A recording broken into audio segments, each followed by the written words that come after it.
聞いてもいいですか、質問。これはここまで今下絵が全部塗ったらまた、下絵を全部色塗ったらまた下絵を描いてつなげていくんですか。あ、へえ。この窓、なるほど。その窓の後はこっちですか。こっち。あ、へえ。ここは少しじゃあ色が変わる。1ヶ月ぐらいの時もあるけど、今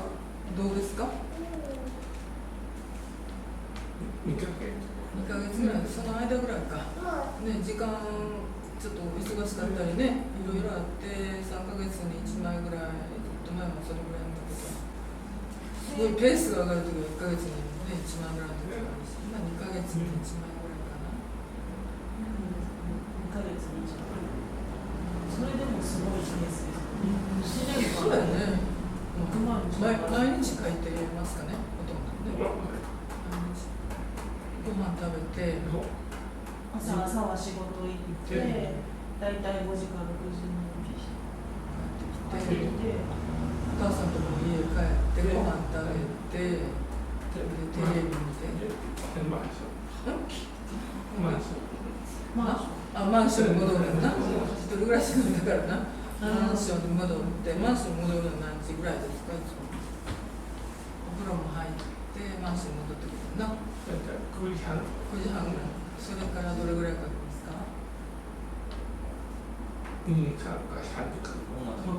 ダイヤの最初トンボのそうですよね。あれで書いてたから、だからその次のね、色鉛筆台になってちょっと変わってね。三菱の上にかな。そう。本物の比較的硬いやつ。そうですね。三菱のユルでしたね。で、今がこれがフルベイン。そうですね。フルベインはなくなったら買いに行ったりしたな、河川道まで買いに行ったりして。藤橋君が20歳になった時に、20歳になったら新明塾行こうって前新聞で見てね、活動をね。それでお母さんと来てくれたの。で、そこからそれが新明塾との出会いで、絵だけじゃなくて、その時ね、絵の好きな仲間がね、またね、多かったんですよ。4、5人が私も含めてね。で、その絵以外にもいろんな活動をしてて、新明塾の活動もろ、絵だけじゃなかったので、プールを登録されてるんですね。レクレーションがあったりね、海水浴があったりなんかね、いっぱいあって絵は毎週やったしな、その頃な。週に1回で。そうですね、その頃はね、来た当時はね。20歳の頃は藤橋さん週5新明塾に来られてて。その頃はね、昼間はね、染屋さんに行ってたのかな。ね、染屋さんで働いてて、で夜も活動になってたんですよ、みんなね。藤橋君が絵を描くようになったきっかけはね、やっぱり藤橋君がね、入る前にもうすでにね、絵を描くグループがあったんですよ。でまたそれがまたなんていうか、描くのが苦にならへん人ばっかりでね。おしゃべりしながらね、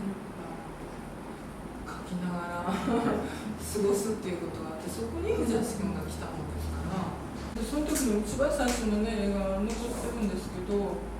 ね、本当にそう、本当になんていうのかな、無垢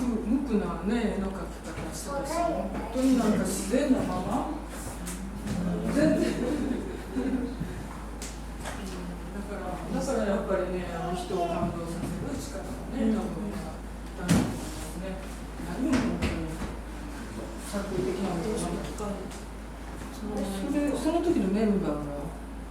この辺ですね。この辺ですね。若いでしょ、藤橋君。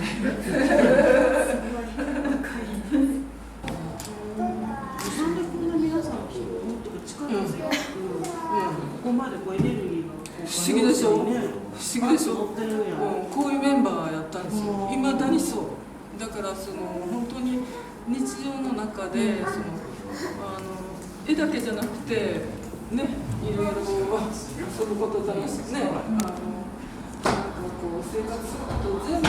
が割と何ていうのかな、前向きっていうかね。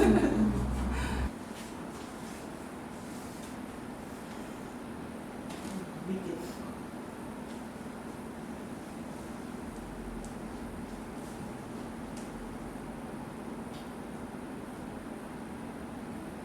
ひらめ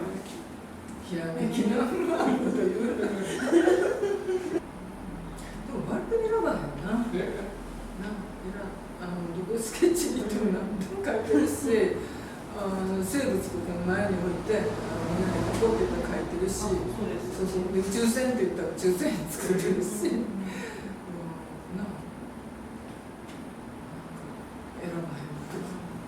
へんね。今でもなんかスケッチに行こうって言ったらあんまりスケッチみんな好きじゃないのかもしれんけどな。無理やり連れてくれるような気もするけど。1年に1回ぐらいスケッチ2回かな、スケッチ行くけど、みんなスケッチ行った場所で全然違うもん書いてるからいかんのがいいのかな結局、そうそう藤橋さんもスケッチするんですか、そこの風に書いたりします。藤橋さんもそうしかもそれが割とね、真面目な詩書いてるね。新作の中にどっかに出てくるかな。どっかで出てくる。そういうのとかね。仕上げてくれるので。作品のね、タイトルを裏に必ずね、書き終わったらね、藤橋さん好きな原稿と全部で何を書いたか、どこ苦労したかとか、そういうのを書いておいてなって言ってあって、まあ何を書いたかはいつも書いてくれてるので、一応それがタイトルになるんですけど、でもなんていうのかな、作品並べてみるとかぶるんですよね。だからイタリアが何点もあったりとかね、イタリアのなんとかとかね、なんかそういうポルトが3つぐらいあったりね、ポルトのなんかとか、ポルトの街並みとか、そういう船とかね、いろいろあるので、作品バッと並べた時に一応2人でその裏に書いてある、題じゃないけどテーマに沿ってちょっとずつね、もう簡単に少し何が書いてあるかね分かりやすいように、命名してあげんねんな。だってそうしとかへんともう何が何か分からへんなるし、だからその時のその気持ちとか覚えてたら、それは割とだから初期はみんなそうね、割とそうしたのが多かったから今でも覚えてるけど、中期はちょっと怪しいのがなんていうかあるしね、で2人でちゃんと相談してね、決めたのは、まあ私は覚えてるけど、石橋君はどうですかね。あの時はだから初めての本当に個展やったので、ね、何か分からへんかったけど、でもいっぱい来てくれはったね。覚えてる？いとことかね、なんかお母さんもだから藤橋君の絵をそういうふうにね、こう並べても初めてやったし、ね、すごいびっくりしはったんちゃうかなって思うねんけど。藤橋君の方そんなに藤橋君の絵のことはね、大したもんちゃうとか言ったんだけど、ね、好きな人はいっぱい、ね、いたもんね。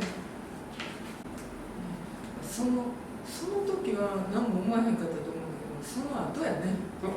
その後やっぱりね、なんかみんなびっくりしたんじゃないかなと思うんだけど、なんかでも周りから見るとね、すごく頑張ってきてよかったなっていう感じのなんか自信っていうかね、なんかね、それまでは何者でもなかった藤橋君がいきなりさ、なんか本当にみんなにね、こんなになんていうのかな、一生懸命ね、すごい誰も真似できるようになっとは言うてはらへんけどそういうねまあみんな